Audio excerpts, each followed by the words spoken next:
وَالنَّازِعَاتِ غَرْقًا وَالنَّاشِطَاتِ نَشْطًا وَالسَّابِحَاتِ سَبْحًا فَالسَّابِقَاتِ سَبْقًا فَالْمُدَبِّرَاتِ أَمْرًا يَوْمَ تَرْجُفُ الرَّاجِفَةُ تَتْبَعُهَا الرَّادِفَةُ قُلُوبٌ يَوْمَئِذٍ وَاجِفَةٌ أَبْصَارُهَا خَاشِعَةٌ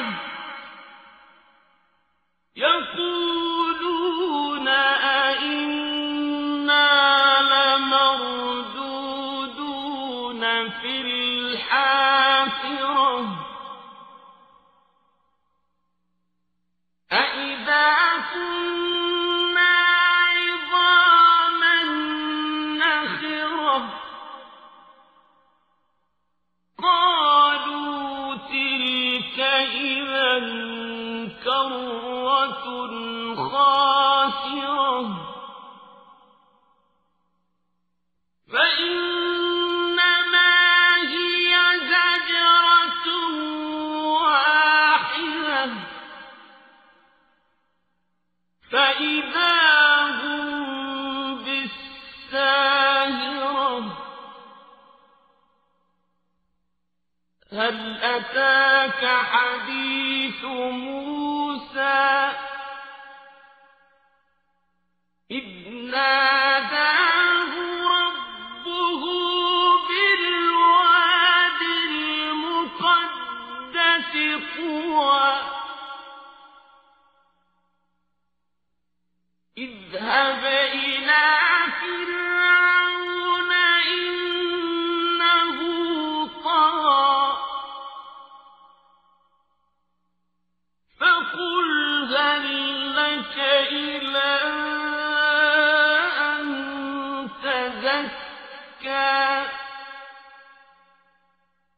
وَأَهْدِيَكَ إِلَىٰ رَبِّكَ فَتَخْشَىٰ فَأَرَاهُ الْآيَةَ الْكُبْرَىٰ فَكَذَّبَ وَعَصَىٰ ثُمَّ أَدْبَرَ يَسْعَىٰ فَحَشَرَ فَنَادَىٰ فَقَالَ أَنَا رَبُّكُمُ الْأَعْلَىٰ فَأَخَذَهُ اللَّهُ نَكَالَ الْآخِرَةِ وَالْأُولَىٰ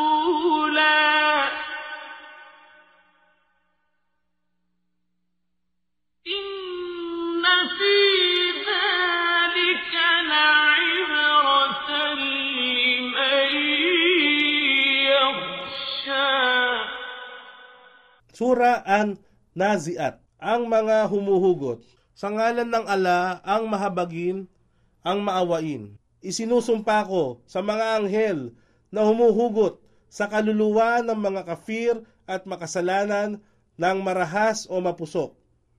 At sa mga anghel na humuhugot sa kaluluwa ng mga matutuwid ng marahan o mapitagan. At sa mga anghel na sumasalimbay o sumasalipadpad mula sa mga kalangitan na may dalang kautusan ng kanilang Rab.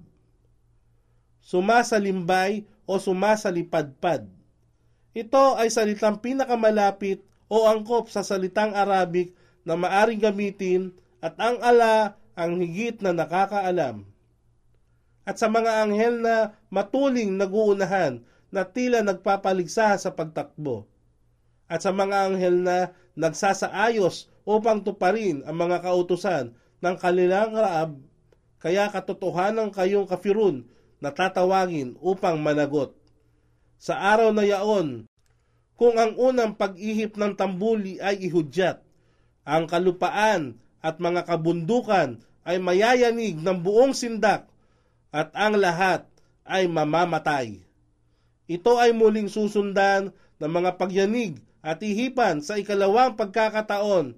Ang tambuli at ang lahat ay mabubuhay na muli. Sa araw na iyon, ang mga puso ay manginginig sa takot at ligalig. Kanilang mga mata ay nakatungo, nakasulyap sa ibaba.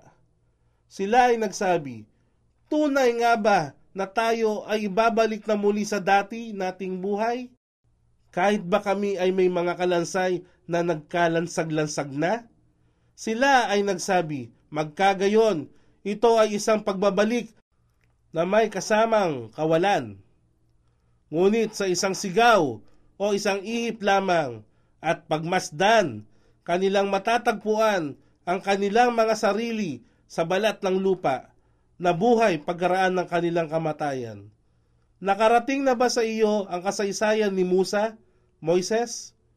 Nang siya ay tawagin ng kanyang Rab sa banal na lambak ng tuwa sa patag na bahagi ng bundok Sinai. At siya ay nagsabi, ikaw ay pumaroon kay Paraon. Katotohanan, siya ay lumabag sa lahat ng hangganan. At sabihin sa kanya, nais mo bang gawing dalisay ang iyong sarili mula sa mga kasalanan? At ikaw ay aking papatnubayan tungo sa iyong Rab upang ikaw ay matutong matakot sa kanya. At pagkaraan ay ipinakita ni Moises ang dakilang tanda himala sa kanya. Subalit, pinasinungalingan ni Paraon at itinakwil ang patnubay. At siya ay tumalikod at nagtangka laban sa ala.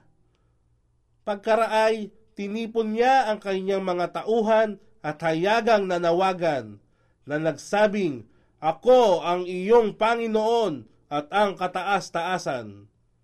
Kaya't siya ay pinarusahan ng ala at ginawa siyang halimbawa ng dahil sa kanyang huli at unang tinurang kalapastangan. Ang huling kalapastangang ginawa ni Faraon sa makapangyarihang Diyos, ala, ay nang siya ay magsabi ng, ako ang inyong Panginoon, ang kataas-taasan. Tingnan ang sura, versikulo 79, kapitulo 24. At ang unang kalapastangan ng ginawa niya ay nang sabihin niya sa kanyang mga tauhan, o mga pinuno, wala akong alam na ibang Diyos maliban sa akin. Tingnan ang sura, versikulo 28, kapitulo 38. Katotohanan, naririto ang mga paunawa o babala sa sinumang may takot sa ala. أأنتم أشد خلقا أم السماء بناها رفع سمكها فسواها وأغطش ليلها وأخرج ضحاها والأرض بعد ذلك دحاها أخرج منها ماءها ومرعاها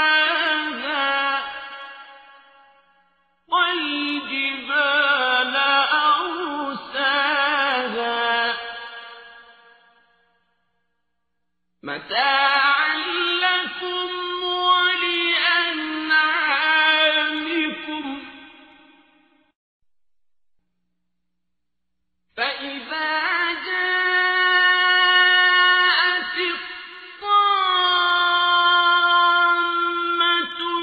الكبرى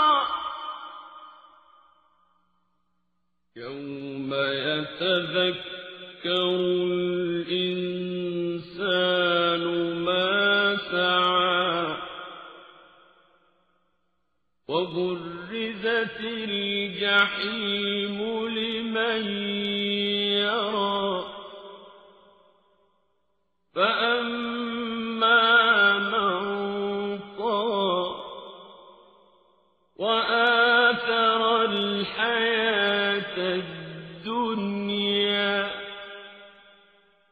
فإن الجحيم هي المأوى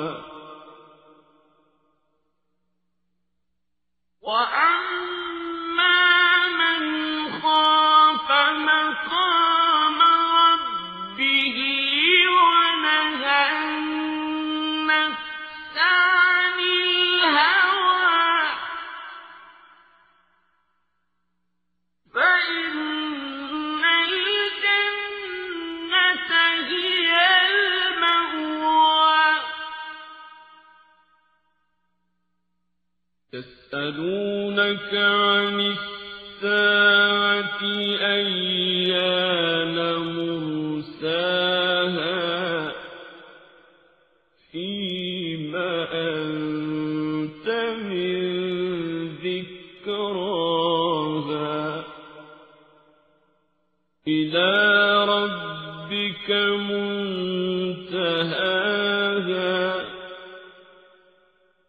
إنما أنت منذر من يخشاها كأنهم يوم يرونها لم يلبثوا إلا عشية أو ضحاها.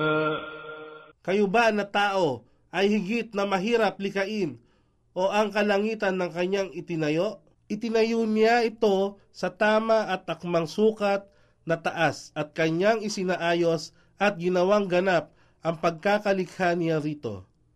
At ang gabi nito ay kanyang nilambungan ng kadiliman at ang araw nito ay ginawaran ng liwanag. At pagkaraan niyaon, inilatag niya ang kalupaan ng malawak. At mula rito ay pinaagos ang tubig at pinasibol ang mga luntiang pastulan. At itinayo ang mga bundok nito ng matatag bilang kabuhayan at kapakinabangan sa inyo at sa inyong mga hayupan. Subalit, sa pagdating ng malaking kapinsalaan, ang araw ng pagtutuos. Sa araw na yaon, kung ang tao ay makaalala kung ano ang kanyang pinagsumikapan. At ang impyerno ay tumambad ng ganap sa bawat makakita niyaon.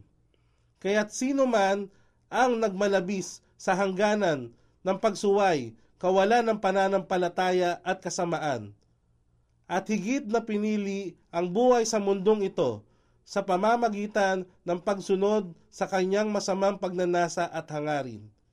Katotohanan, ang kanyang kasasadlakan ay ang apoy ng impyerno.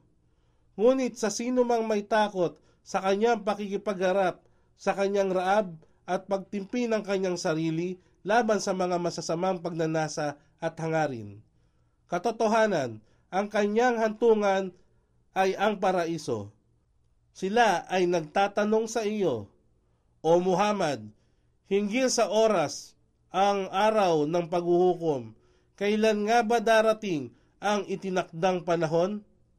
Ikaw ay walang kaalaman upang magsabi ng anumang bagay hinggil dito. Tanging sa iyong raab lamang ang kaalaman ng hantungan. Katotohanan, ikaw, O Muhammad, ay isang tagapagbabala lamang sa mga may takot nito. Sa araw na yaon ay kanilang mapagmamasdan na wari bang sila ay nanatili sa mundong ito, maliban sa tagal ng isang hapon o isang umaga lamang.